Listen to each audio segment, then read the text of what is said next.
So hi again, welcome to the very first video games Tableau user group. Let me just introduce myself. I'm Louis. I'm a manager of visual analytics at 2K Games. I'm also a Tableau visionary and ambassador. Apart from that, for the community, I do co-lead a community project called Games Night Viz. This is a project that will curate data sets from the video games industry to give people a very fun way of practicing data visualization. Apart from that, I also run another Tableau user group for the Singapore market, as well as being a mentor for the Sandbox Buddy program. And lastly, I'm also a podcaster for Secrets of the Viz, where I interview Tableau authors on their visualization. So if you're interested, you can always check this out. I'll send out all the social links after this call.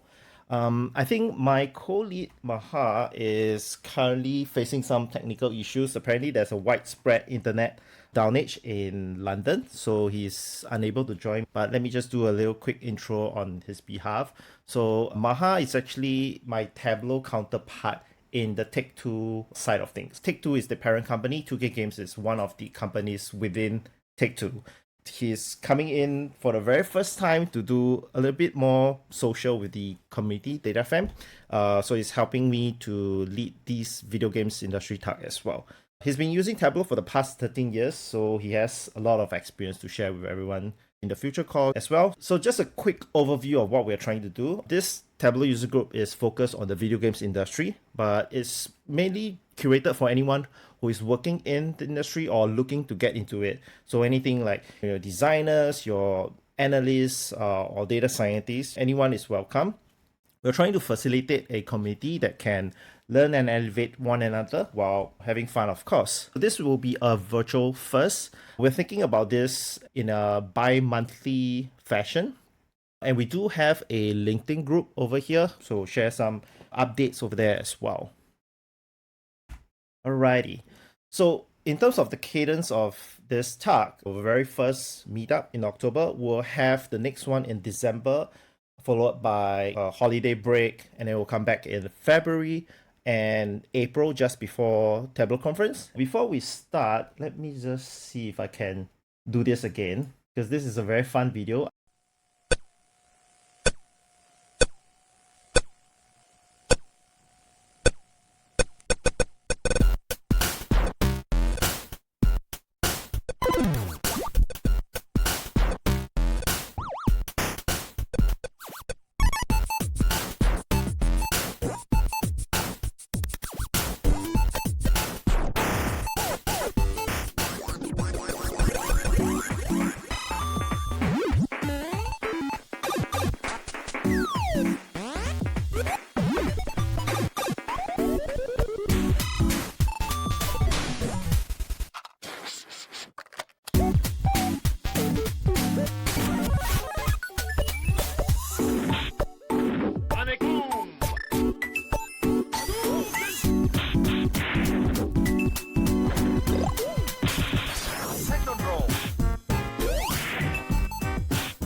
Dragon.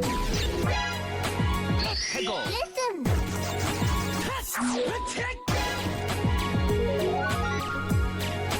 Jill sandwich.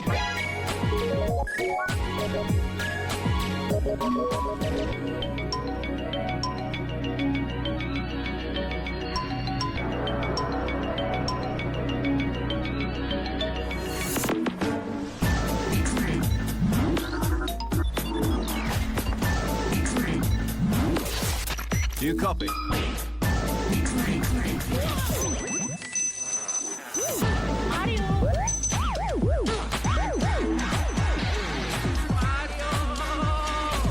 Let's go.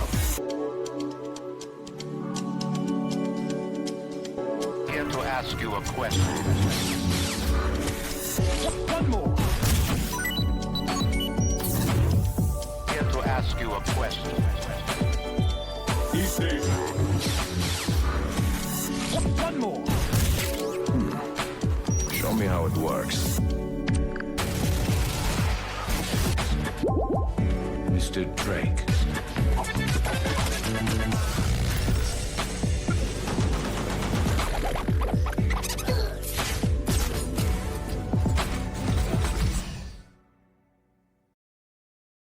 Right, so hopefully you enjoyed that little video. This was the only video that I found that was fairly short. The other ones that I found was really like 1 hour long documentary. But hopefully this gives you a trip down memory lane on the different games and how video games have evolved in terms of graphics and gameplay as well. So I'll give you guys a very quick intro on the industry itself. Video games really started in the 1970s-ish. Before that, it was mostly the pinball machines, and we deem the period between like 1970 to 1980s as the golden age of arcade games. All right, it was a period of really rapid growth, technological development, and cultural influence from all the different industries, right? So we had games like Space Invaders, Frogger, Galaga, Pac-Man, and Donkey Kong. If anyone want to throw a wild guess, how much do you think Space Invaders made in just those arcade years? Keeping in mind that each game was about like 25 cents. So the amount that Space Invaders got during that arcade phase was about $2 billion. What? But the problem is the video games industry actually crashed in 1983 because of market saturation. These days, we only have PlayStation, Xbox, Nintendo Switch, and PC. Back then, we had like 15 different consoles, and there were a lot of poor quality games. So the market crashed as a result of that, which is why you see that shrinkage in 1983. So it really recovered with the home base and kind of PC coming into play, and the arcade kind of revitalizing due to the mainstream success of fighting games. So you have Street Fighter, Mortal Kombat that kind of revived the whole genre of video games itself. And you see from there is actually kind of spread out, especially with the expansion of PC. Now PC is relatively close to what console is making in the 2020s. And mobile has really just shot up ever since iPhone smartphone has released. Currently, the video games industry is probably about $180 billion on a yearly basis. And this is double of film and music. So to say this is video games is actually the largest entertainment industry in the whole world now, which is really exciting for people who are working in the video games industry. To touch more on this, I have two speakers today with us. Celia, who is a academic ambassador. So she's going to be talking a little bit on like the early stage of analytics that kind of shape how we look at player insights, followed by Manu, who will be sharing the modern age of how we use analytics for video games. If you guys have any questions, just let the speakers finish their talk, just so we can keep in time. But do put your questions in either the chat or Slido, and we'll get to that as soon as they're finished. So over to you, Celia, to start your presentation. Awesome. Thank you. Okay, so I was delighted when Lewis asked me to speak with you guys today because gaming has most certainly been a massive part of my life, especially my family life. And so I wanted to give you a little bit of a peek into my player journey, so to speak. And most definitely was part of a lot of those early days where, things were difficult, things were wireframed, and was for better for worse at college using what was supposed to be my laundry money on the arcade part of that whole thing. And these are some of the games that really helped, were probably what I would call shaping influences, if you want, on our player journey. And one of the reasons that I'm sharing this is because one of them in particular really was a game changer for us. And that was when I was working at Sun, my husband was at Apple. We had a couple of really dear friends who eventually ended up at Google, and they had a great idea for taking a video game and making it 3D. And so Spectre became a project the four of us did as a side hustle that really was a game changer in a way that it was the very first 3D multiplayer game available on the Apple Talk network. So there was multi-user, but not over a LAN, and certainly not 3D. So this became we formed, the four of us formed Peninsula Gameworks. We brought it to market. We got a publisher, and it did really well for several years and has had some iterations. But the beginning part of it was probably the most significant piece of that whole puzzle. Got an Editor's Choice Award in 1991, and it became kind of like retirement plan version 1. But then we had kids, so then that was not going to be that was not the end of the story for sure for us. But instead of us having, both of us having such strong connections to the gaming market and gratitude for what was happening for us, we definitely decided to have games be incorporated into the family rather than risk the temptation of games helping the various members escape the family. So I was in partial retirement doing some of this, and then our kids came along. These are the things that were kind of early shaping influences for that, and you can tell the age of it all. Like the one top left, my daughter, we were helping her be connected to her grandfather who had leukemia, so we could not be sick at all. So we were doing some homeschooling for a season, so some of her curriculum was Reader Rabbit out of Humongous Entertainment, but through the years, the type of tools that we use to engage our kids changed to where the brain age on the DS was a big part of how I connected with my youngest son.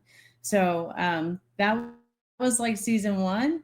And then their interest and maturity, they matured. Their interest in gaming and our family culture of gaming changed along with them.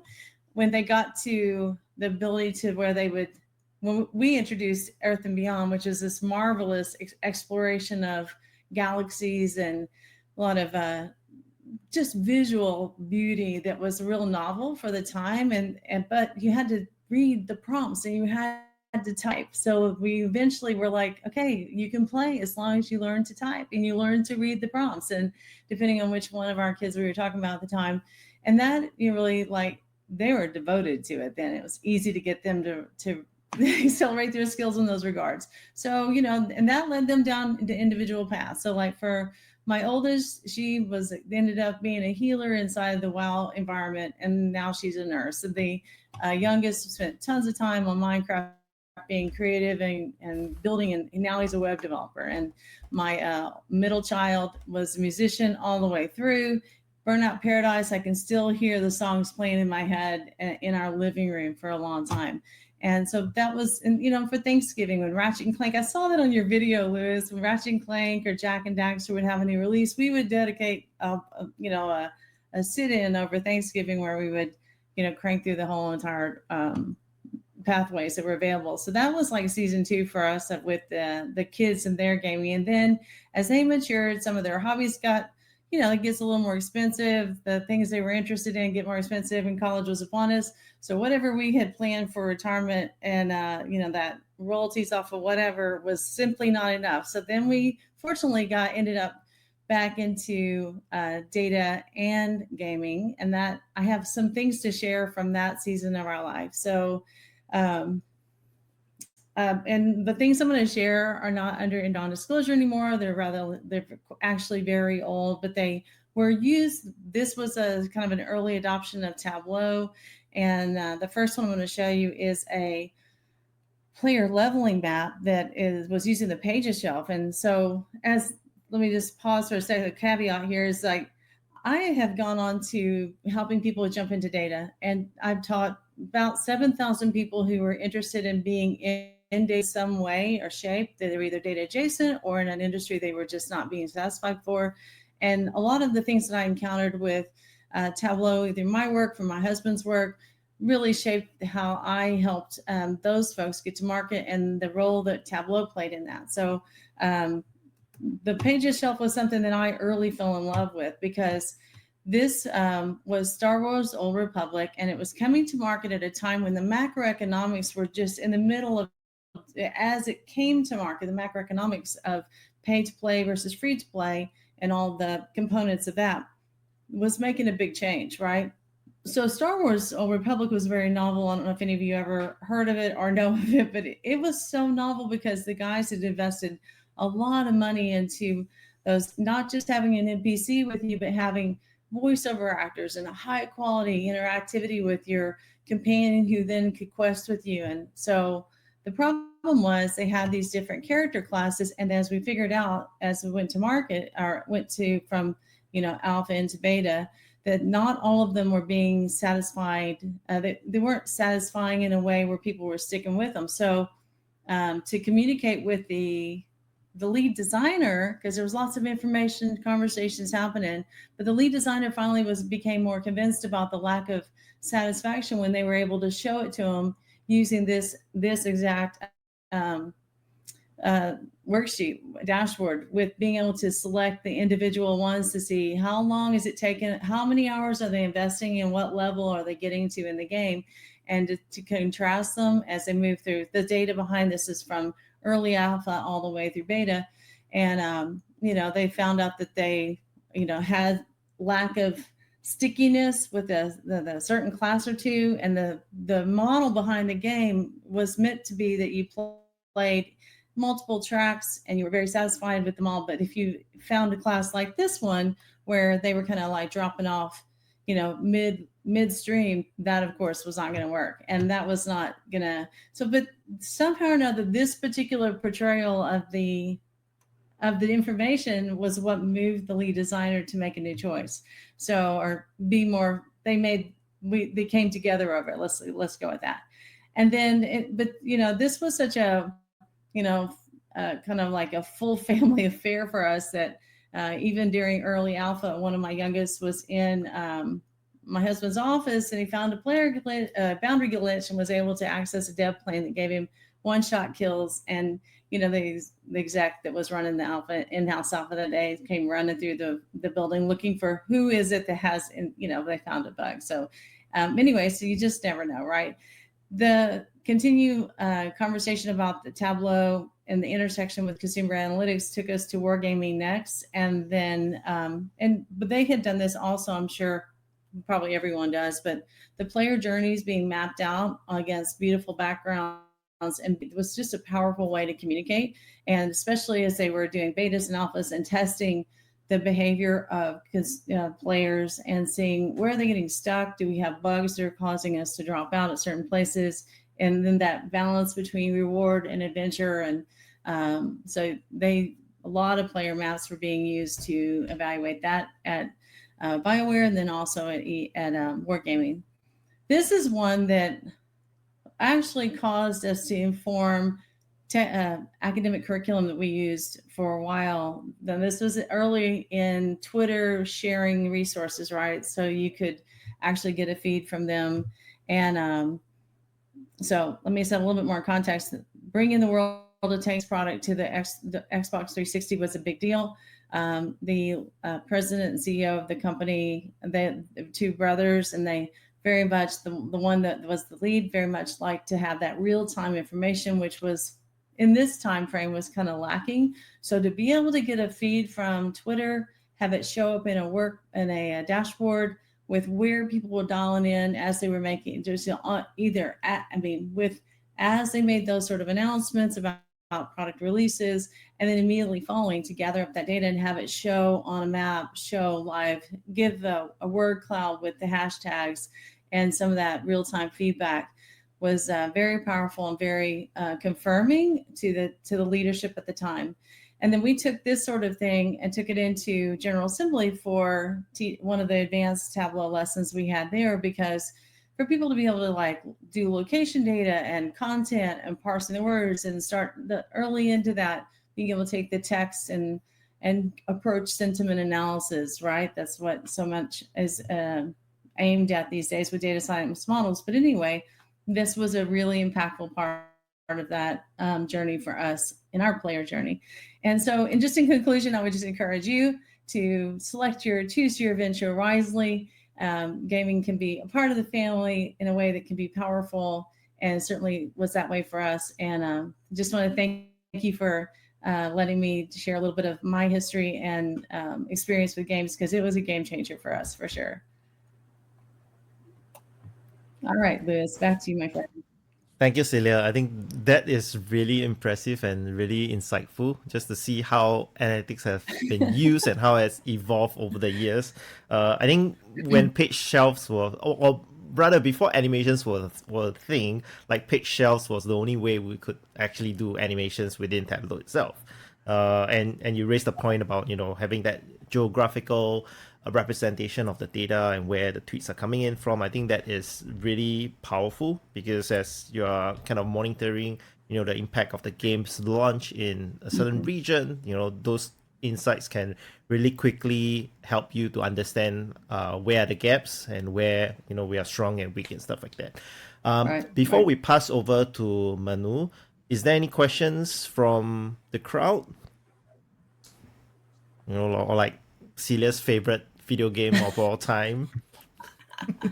Oh man, I'm a logic person. I started off as a developer, so like my favorite games are going to be in that genre of like Sega Swirl, those sort of like puzzle things, but Galaga through the decades has pretty much reigned supreme, and is the one thing that I'm actually probably have a problem with because I can just make my heart race such a way it's ridiculous. So, but I definitely have enjoyed that very much. But yeah, it's good.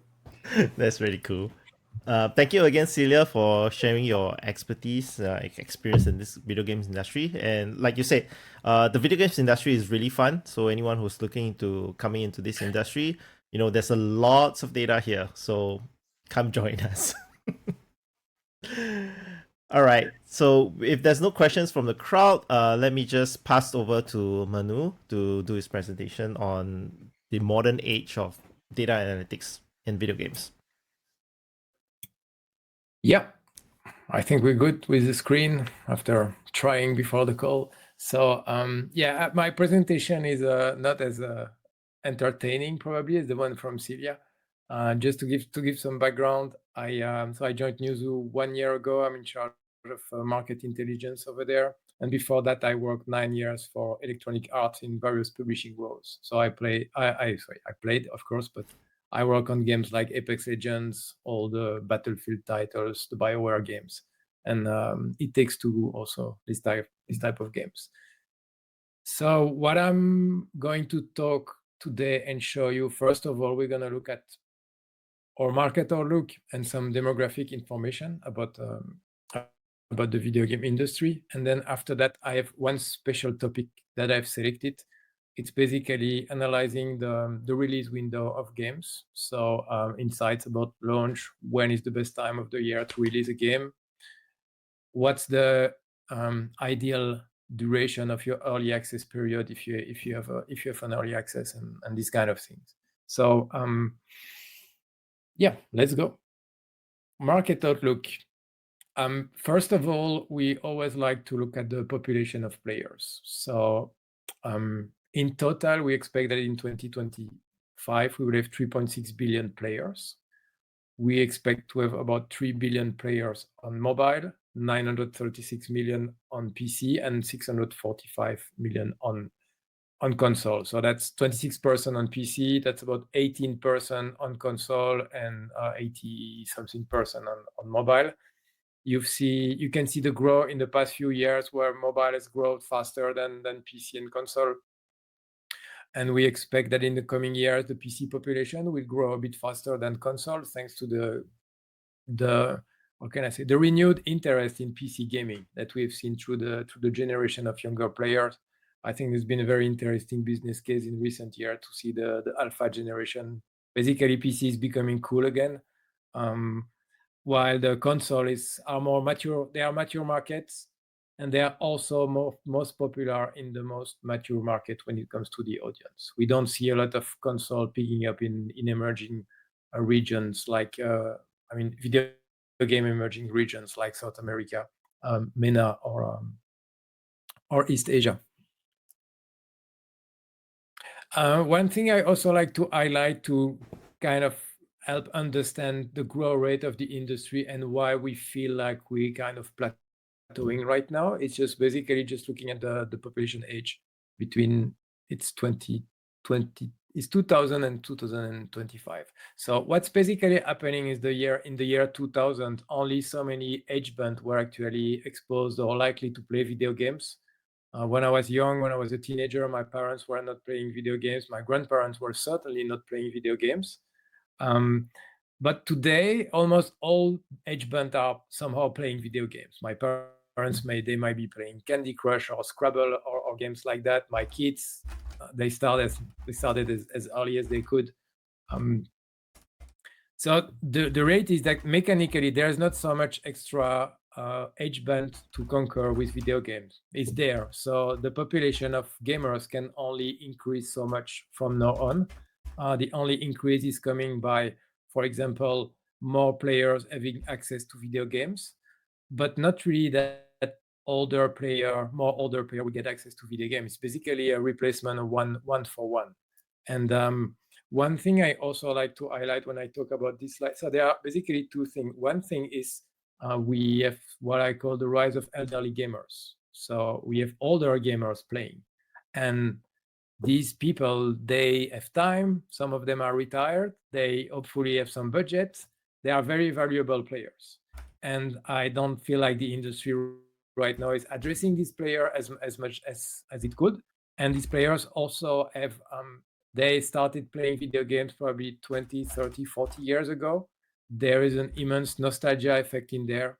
And that's not a surprise why so many remakes and remasters are being made, are being so successful these days. I mean, nostalgia is only possible if an industry is old enough. So now the industry is kind of old enough. We see people retiring from our industry, which is kind of new, because when we're in the year 2000, most of the people in the industry were quite young. But now we are a 40, 50-year-old industry, and that's where you see the nostalgia kicking in the same way that you've seen that happening in movies and in TV shows in recent years. The other audience I want to talk quickly is the alpha and the Z. So one thing that we notice, and is quite interesting, is that they are more keen to play on multi-platforms. They are not limited to only console or PC, like it was maybe the case for older generation.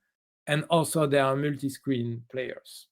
When I look at my teenager kids, they basically, it's not like they have 24 hours a day, they have maybe 72 hours a day, because they play on the TV screen, they watch some YouTube video on the tablet, and they listen to a podcast. So they almost have like a multi-screen entertainment, which means that there is not automatically cannibalization from video to video game and vice versa. So it's a bit of hope for the industry, but it's not very healthy when you think about that, obviously. The other thing I want to mention is now we look at the revenue and how the revenue has unfolded in the industry for the last 10 years. So we are zooming in compared to the graph that we saw earlier. We like to split that in a few phases. So phase one is the time of the Switch 1, the release of the Switch 1, the start, really the explosion of live service games on console. And then I'm talking PUBG Battleground, Fortnite. So all of that really happened at that moment, and it really gave a boost in the industry. We had an industry growing by almost 10% a year from 2016 to 2019. After obviously the COVID lockdowns, which also helped boost the industry, it was in combination with the release of the PlayStation 5 and Xbox series, even if there were some supply issue at the beginning. But that was a huge boost, and I think we have all seen the industry, they started to settle as if it will be that kind of growth forever. But unfortunately, we have kind of the COVID hangover since 2022. We have a very, very limited growth. And actually, yes, there's been very stable. So a dip in 2022 and then a steady growth. And what we expect that will happen in the next 4 years, it's also a steady growth, and it's mostly due to two big catalysts. So the launch of the Switch 2 that has happened this year, and also the launch of Grand Theft Auto 6 next year on console. And we assume that it's going to be the year after on PC. And also when you are in 2028, we start talking about the next generation of console, the next generation of hardware. The good news, because I mean, I've only been with Newzoo for 1 year, but I remember a previous report where it was kind of, oh, this year is not looking good. The good news is that we are back at the 2021 level. We are the highest ever in the industry, and we expect that it will keep growing. But as you have seen, because of the audience limitation, we don't expect like any kind of explosive growth in the coming years. And the other thing I want to highlight is that once you kind of remove the COVID bump, we have a very healthy trajectory. So the only challenge is that the industry and the studios and the development and the investments were set up when there was this COVID bump. And right now there is an adjustment in terms of people working there. Yeah, I see a question about pricing. I will talk about that later. One final slide for this part is just to really highlight the difference in terms of business model between PC and console. So consoles, the revenue on console remains mostly premium. Premium means paid games, while on PC it's more the territory of microtransaction, which are obviously most of the time linked with free-to-play games.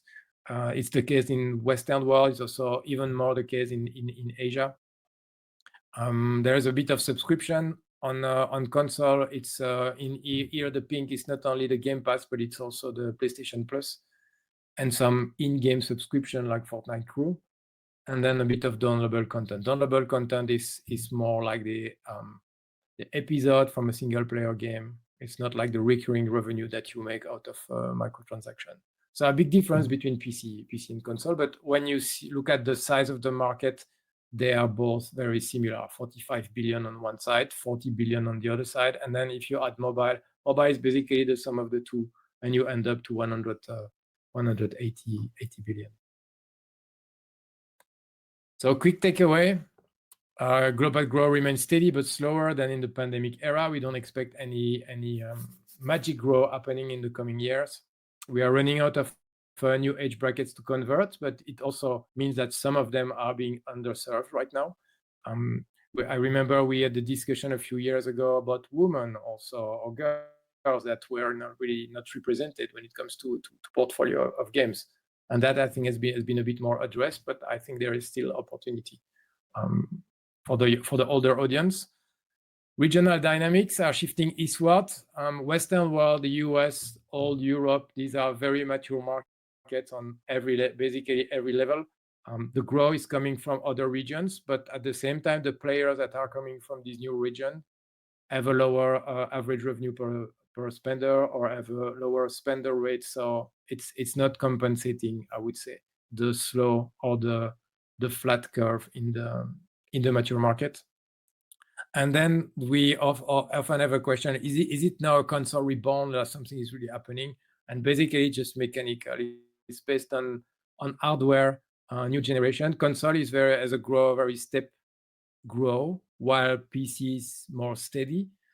And the other thing is the importance of the release slate on console. Whenever you have a few blockbusters, it can really define a year, and that's what we expect to happen with GTA 6. So obviously, GTA 6 will be cannibalistic on other games, but we expect also that there will be a net increase in terms of engagement and in terms of spending. We also expect GTA 6 to boost the adoption of the PlayStation 5 and Xbox Series, because it's only available on this console. So all in all, we see the launch of GTA 6 as beneficial for the whole market.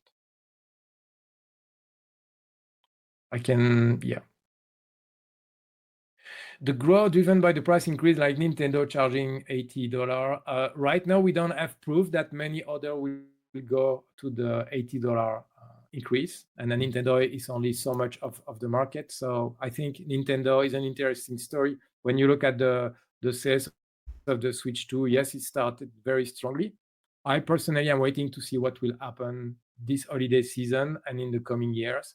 And I'm not convinced that they can replicate the success of the Switch 1 in terms of units and in terms of rhythm of sales. And I'm not presenting that today, but in our free report, we will have a special focus topic about the $80 pricing. And what we've seen is that not many games have actually tried to go to that price. And I'm not sure many will do, because it's one thing to consider yourself as a AAA game and put your price tag at $80 because Nintendo is doing that with Mario. But then you have to convince your player that your game is worth $80. And that's a different story. Roblox, my favorite topic. I'm going a bit off script, but Roblox, basically a bit like Fortnite, is what I call the return of the games as a platform. So Roblox is a platform to distribute experience, is an engagement platform. It's completely hardware agnostic. You can play that on any platform. You can play that on mobile, on console, on PC. It's very captive. It's true that most of the kids are there. I think when you look at some of Roblox experience, they have a higher concurrent player than the whole Xbox ecosystem, for example. But in the mindset of the industry, people are still looking at the industry through the hardware platform lens rather than looking at the content platform lens. The other question is, what will happen? Will the kids grow up and they will grow up and they play Call of Duty when they are 16 or 18? I don't know. We have some data that the Roblox audience is actually aging. It's not like they are all leaving when they get a bit older. So we have to see what will happen. There is a scenario where Roblox as a platform will also evolve and age like the players and offer more and more compelling experience. So it's a bit too early to say that the kids will just leave Roblox and do something else. And also, let's not forget that all the kids of today, they were born in a free-to-play game, in a free-to-play market, which means that there's no way they're going to jump instantly to a $80 or $70 Call of Duty. That's also, that transition will take more time. Yeah, the VR market in the US, we don't cover VR as much as before because, to be transparent, VR has been the next big thing for the past 10 years. It's still not. I think as long as you cannot get rid of the hardware somehow, and right now it's still like big glasses, big helmet that's as a weight and it's a low autonomy. I think as long as you are in this hardware, you will not break through, and we don't see that it will break through. Yes, there is some new device. I think the latest Meta Quest 3 and 3S, they are really mass market hardware, but we don't see that picking up as much, and it's not replacing exactly. Yeah, it was 3D at some point in the cinema and in the TVs, and now it's the VR, the next big thing. And then I have a little topic where it's more about methodology and how we approach some questions. So basically, we wanted to look at the release window. Does it have an impact on your results? For that one, we are using our game performance monitor. We look at single player titles only on PC, PlayStation, and Xbox. We looked at the titles that have been released between 2021 and 2024, and we filter this title to only take the titles that had at least 50,000 players in the first 3 months. Otherwise you would have too many games, so we wanted to only take the high end of the sample.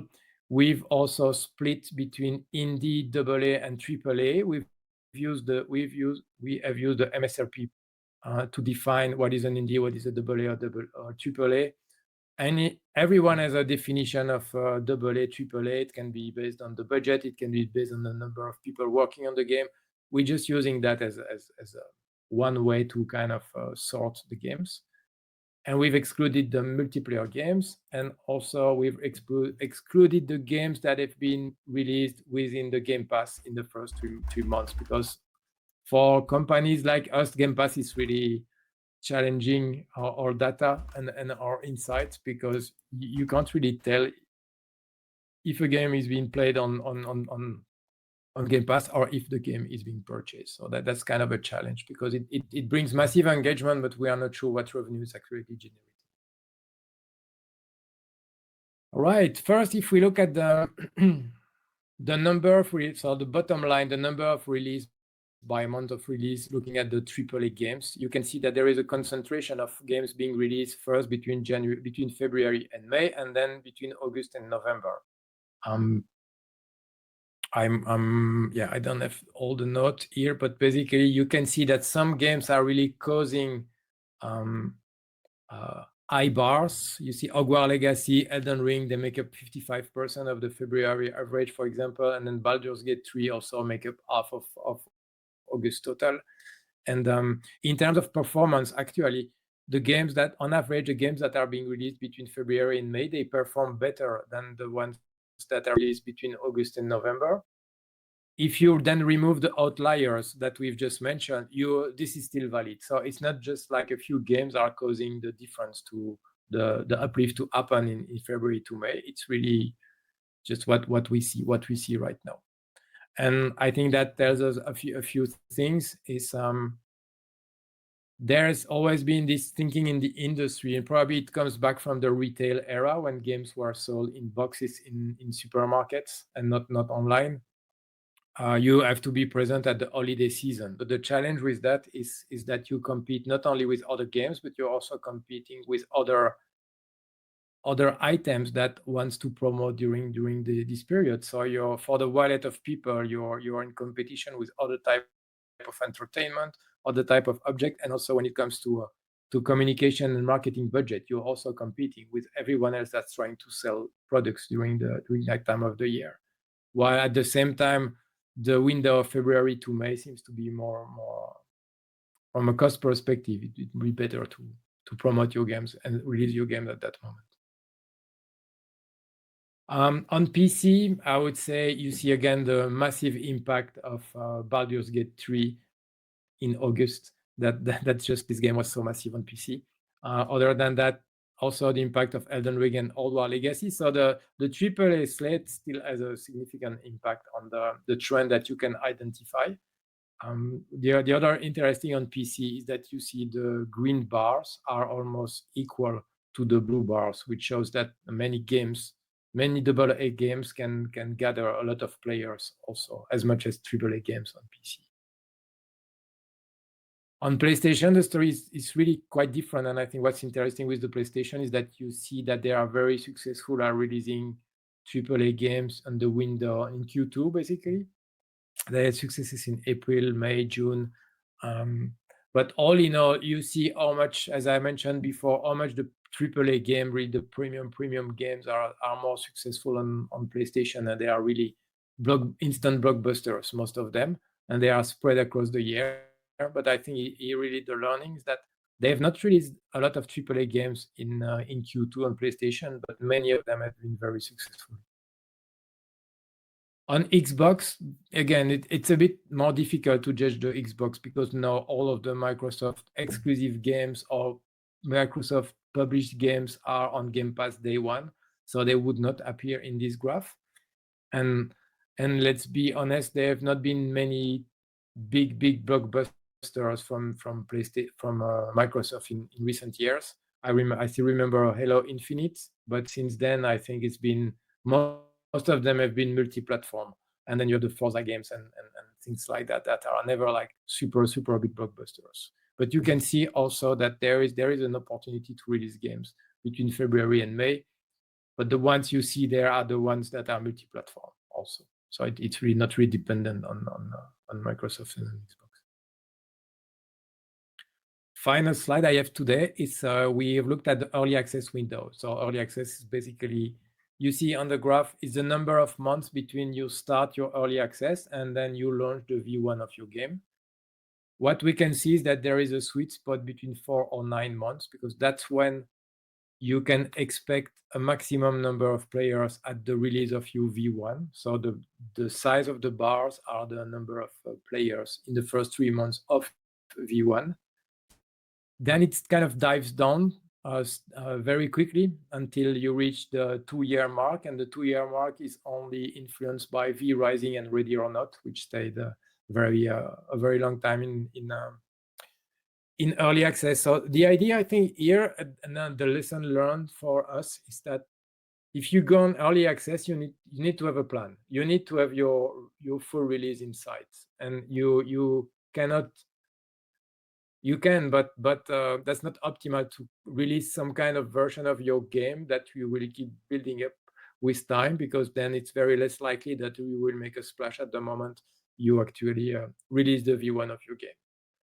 Another way to see this data is to consider that because your game has been for so long in early access, it's not interesting anymore when it's released in V1, or you have already got all the players that you could get during your early access period. Yeah, and that's some of the key takeaways. I won't repeat them. I think it's more interesting if there are more questions, but it's also to give you an example of what we do with all our data. And yeah, we look at different angles of that, and we try to help our client and the industry in general to get smarter about the video games through numbers and through insights. I'm checking if there are any other questions. No. But feel free, we have a few minutes. Yeah, thank you. Thank you, Manu. This is really, really interesting. So for those who want to keep in touch with the insights for the industry, do follow Manu on LinkedIn. We have his LinkedIn profile linked in the page, the Bevy page itself. I'll also send out comms after this call with the recording, as well as the social links for both Celia and Manu. And thank you both speakers for sharing your experience. I think this is really interesting to see where the industry is going. Post-COVID was a very interesting period because we had like the rise of Nintendo Switch and cozy games just overtaking, which is why we see, the uptake of the age group just stretching across to like elderly and young folks, because it's just nobody has had anything to do at home. And that was their main source of entertainment. And it's nice to see that it's recovering to COVID times, because I know like straight after we recovered from COVID, the industry took a dip in revenue. A lot of industries did as well. And it's nice to see that video games are recovering to COVID times. And I'm excited to see, like you say, I mean, there's not going to be explosive growth in this industry for the next couple of years, but at least it's stable. So it's great. Yeah, and there are pockets of opportunities also. I think that's important. You find the right audience. Don't try to be to please everybody. Just target wisely your audience. Understand your players, and the cozy games. There are so many interesting trends you see in the industry. We talk about, yeah. That's we can do a half a day session probably. Cool.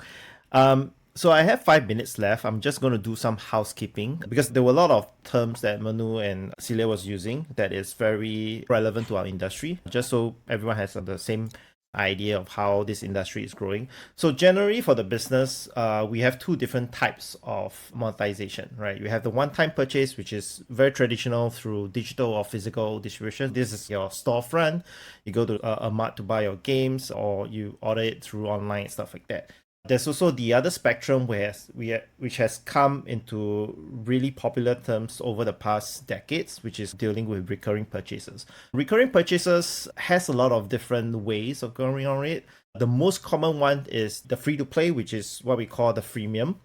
So free-to-play games are basically, you can download the games for free, but to access certain features or items within the game itself, you need to make a purchase, which is why they call it a freemium. You also have things like your subscription, which you pay a monthly fee to gain access to a feature, a function, or even items and stuff like that. Battle passes are a bit similar to subscription in the way that you pay for additional items, but there's often a free and a paid route, basically to get more monetization from the players as well as getting more engagement. The battle passes can range from 20 to 30 different tasks for the players to do. There's a free route, so if you complete, say, XXX tasks, you get this item. If you pay an additional $20, you get the free items as well as additional items. And then we have some metrics that we use in the industry. When we talk about sell in, this is all about growth and acquisition. This is selling into the retail channel or inventory. We have things like sell through, which is basically when the actual sales happen to the customers. For digital storefronts like Steam and PSN and Xbox Live, the sell through is basically whatever that's sold on their page itself. So it's essentially the same thing as sell in digital. Right. There are also things like installs where we track when a player first loads the game for the first time. And from there, we can actually track how to classify this player segment. So the player segment will be things like new customers, new users, returning users from previous title. And this is very common in games that have a kind of like an annualized cadence. All right. So for example, for 2K games, we have the NBA games. We have NBA 2K26, but we also have 25, 24, and so on and so forth. So the returning and lapsed users will be used to kind of classify users that come from the same franchise. We also track by platform and geolocation, which is kind of self-explanatory. And then we also have engagement metrics. So engagement metrics are a little bit more on the engagement side, on how the players engage with the game. So active players will be anyone who played a game, be it daily, weekly, or monthly. We have number of sessions, number of counts, and the length in terms of minutes or hours. We have also mode reach, which is basically taking the total number of users who played a specific game mode divided by the total number of users who played the game for that day itself. So this will give you, how much penetration a user is playing for that specific mode. And then we also have things like retention, where we measure the returning users on specific time frames. This is more common for mobile games because you want to track on the day of their installs and whether they come back to play on day 7, day 1, day 7, 15, 30, and 60, which is quite common metric in the industry. We also have churn, which basically lists down the percentage of active users who have stopped playing for X number of days. It could be 15 days, it could be 30 days, or even more. And then lastly, we have the monetization matrix. So when we talk about monetization, is anything that is virtual in currency. So it's usually denoted by the game's naming convention, and it can include items. So for example, if you're talking about Roblox, the virtual currency is called Robux. Fortnite, I think, is V-Bucks, and so on and so forth. And then we also talk about tracking if a player had made any in-game purchase, right? So we usually call them either paying users or spenders. And then with that, we can actually derive additional metrics like average revenue per user, which is total number of revenue divided by either your installs or your active users. Or similarly, in a way, we can also divide it by spenders, so we can get average revenue per paying user or spender. And then finally, you have the conversion rate, which is total number of spenders divided by the installs or the active users. So this is kind of like the language of the business. The next thing I want to show you guys is the cadence of the business. So every year, within the whole year, we have a lot of events that's going around for the gaming industry. So in the next 3 months, which is going up to Feb, we have basically 3 different events which are highly rated. The first one is the Game Awards, which is happening in December. The voting for that has not started, but there's one more which is called the Golden Joystick. And if you want and if you're interested, you can actually cast your vote for your favorite games. I have the link in the LinkedIn group, so you can go ahead and go to that link. There are different categories for you to vote on, like best storytelling, best audio, music, gameplay, and so on and so forth. And then we also have the International Gaming Awards and the Barcelona Gaming Awards. So these are kind of the 3 things that you will see in the next 3 months. For future upcoming, in March we have the GDC, which is the Game Developer Conference. Right, this is a fairly huge trade show within the industry, and during this time we have the Independent Games Festival, where they celebrate indie studios, which is kind of studios that are less than 20 to 50 people making a game. And then we have the BAFTA Game Awards happening in April, followed by some of the I would say esports focus. So you have Evolution Championship starting in August. You have China Joy and Gamescom, which is more Asia focused. So I'll not go in too much detail with this, but I will send you guys all of these details as well, so you can keep track of things. But Maha actually created this really nice image illustration on what are the upcoming events. So I'll paste this over for you guys as well. So last thing I want to do is also talk about, since this is a Tableau user group, we also want to help you guys leverage the community to help you improve on your skills. So there are a couple of ways you can get engaged. You can either join the Data Fam on Slack. I'll put the link later on. Or you can join any other user groups out there that's available. There are, I think, over 400 to 500 user groups on different locations, different product and industry. So if you're interested, you can check those out as well. Usually they do have recordings, especially for those that are virtual first. But some of the in-person ones, they also do some recordings, but it's on a case-by-case basis. The next thing is, for inspiration, the best place to get your inspiration is Tableau Public. You can create an account there. You can, create your own viz for the very start, or you can just look at how people are making charts or infographics or dashboards that you can actually replicate at work. For most of it, you can actually download a copy of the dashboard to kind of go behind the scenes on how people actually create those visualizations. So do check it out. The other way you can actually improve your skill in Tableau is participating in community projects. So there are things like Makeover Monday, Workout Wednesdays, and Back to Viz Basics, which are more technical in nature.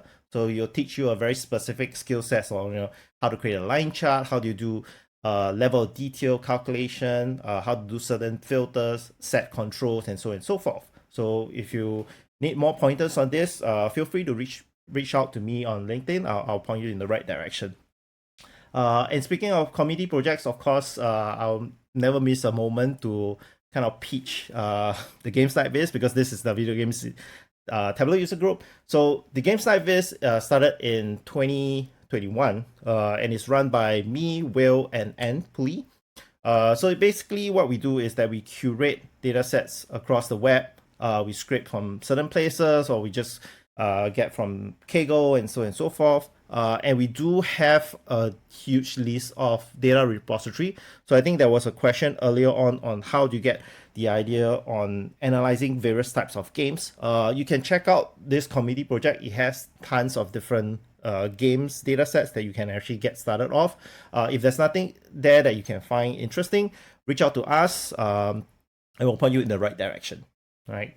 Last but not least, let me just share this in case you guys are not too familiar on what IronViz is.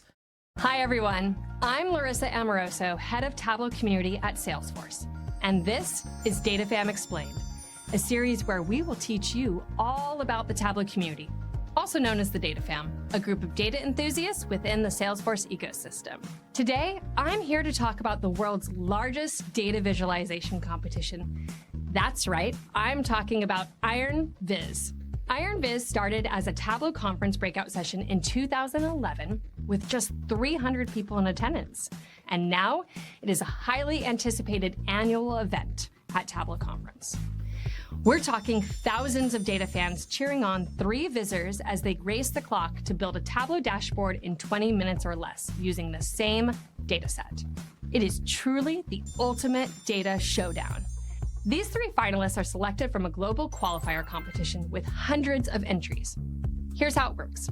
Each qualifier is centered around a theme, like games, love, or music. And if you enter, you are required to source your own data.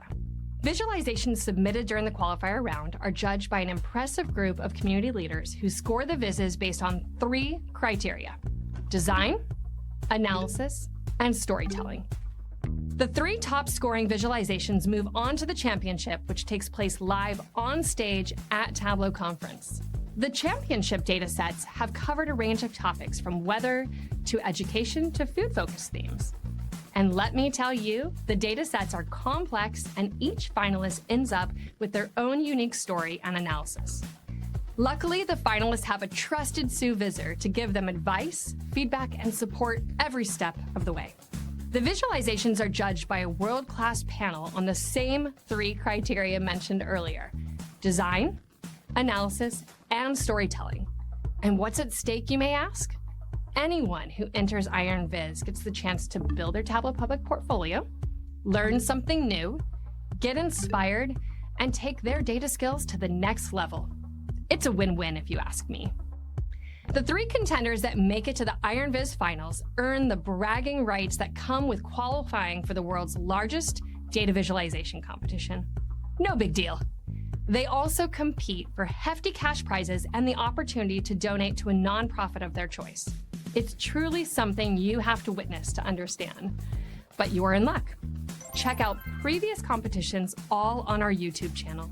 You can also join the conversation on social media using the hashtag IronViz. That's it from me. We'll see you at the next Iron Viz. So the reason why I'm talking about Iron Viz is that they tweeted a teaser over at Twitter, I think last week. So it's going to be starting on the October 20th all the way through 21st of November. And based on what they tweet, I suspect that it might be something related to food. Don't quote me on that. I'm not too entirely sure about that. But if the theme is about food, we do have a food challenge that we did a couple of months back on Games Night Viz, which has a lot of data sets on, like, you know, the Zelda recipes or overcooked recipes and so on and so forth. So if you're interested to participate in Iron Viz, it's a great competition to level up your skills and learn something new and just put your skills into the test. Do feel free to check out the data set, and if you have any questions, feel free again to reach out to me. Always welcome to share more. And that's all from my side. Thank you everyone for your participation. So I'll see everyone in the next meeting in December.